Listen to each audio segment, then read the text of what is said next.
The lymphatic system has three broad functions: fluid balance, immunity, and fat absorption. Fluid balance is basically returning excessive fluid from the body back into the central venous system. Immunity is to help you fight and prevent infections, and fat absorption is to get lipids from your food into your blood. Let's start with fluid balance. Now, oxygenated blood will leave your heart via your aorta and spread through the arterial system into the tissues within capillaries. Here within the capillaries, fluid will leave, or plasma will leave the blood vessel into the tissue to give your trillions of cells oxygen and nutrients. This fluid is then sucked back into the venous end of the capillary and returns to the heart via the veins. But about 2 litres of that fluid does not get returned per day. Therefore, we need to get this fluid back. Bring in the lymphatic system. Within the capillary beds of all the body, except bones, we have lymphatic capillaries. These capillaries suck in that extra fluid. This fluid is now called lymph. Lymph is then drained via the capillaries into slightly bigger vessels called collecting vessels, and these get bigger and bigger until we get into trunks. There are 9 trunks in the body: 2 lumbar, 2 bronchomediastinal, 2 subclavia, 2 jugular.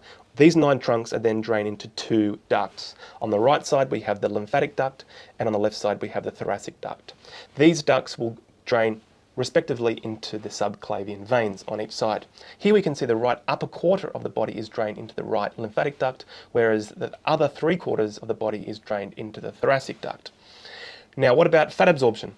Well, in your intestines, you've just had a fatty meal. The lipids from the food is absorbed into your intestinal cells, but instead of being thrown into the blood like we've seen with amino acids and sugars, fats are instead deposited into lacteals, which are drained into lymphatic vessels, into the trunks, and then gets put into the thoracic duct to be used in the body.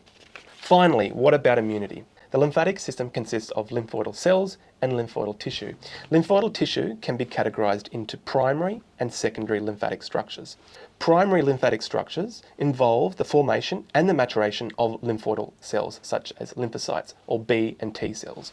So the red bone marrow will make both B and T cells, but the T cells will mature in your thymus, which is just above your heart, whilst the B cells mature in the red bone marrow. Here the B and T cells will then enter the blood and go to the secondary lymphatic structures, starting with the lymph nodes. Now, there are hundreds of lymph nodes throughout the body, and they are scattered along the lymphatic vessels.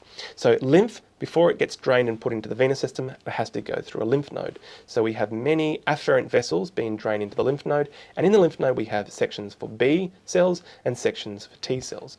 If there's any lymph with viruses or bacteria, these B and T cells will mount an immune response. The remaining lymph that has been checked will get put into an efferent vessel, and then eventually this will get put back in the duct into the venous system.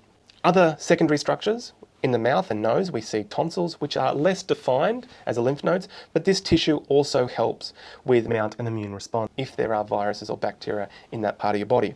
Another secondary structure is MALT, or mucosa associated lymphoidal tissue. Similar to lymph nodes, but these are located in your gastrointestinal tract, respiratory tract, urinary tract, to check whether there are nasties in that part of the body. Finally, we have your spleen, which is basically a modified lymph node, but it is for filtering blood. So this is your largest lymphoidal tissue, and it will filter the blood instead of lymph, and it will check your blood to ensure that you don't have any pathogens or microorganisms in it.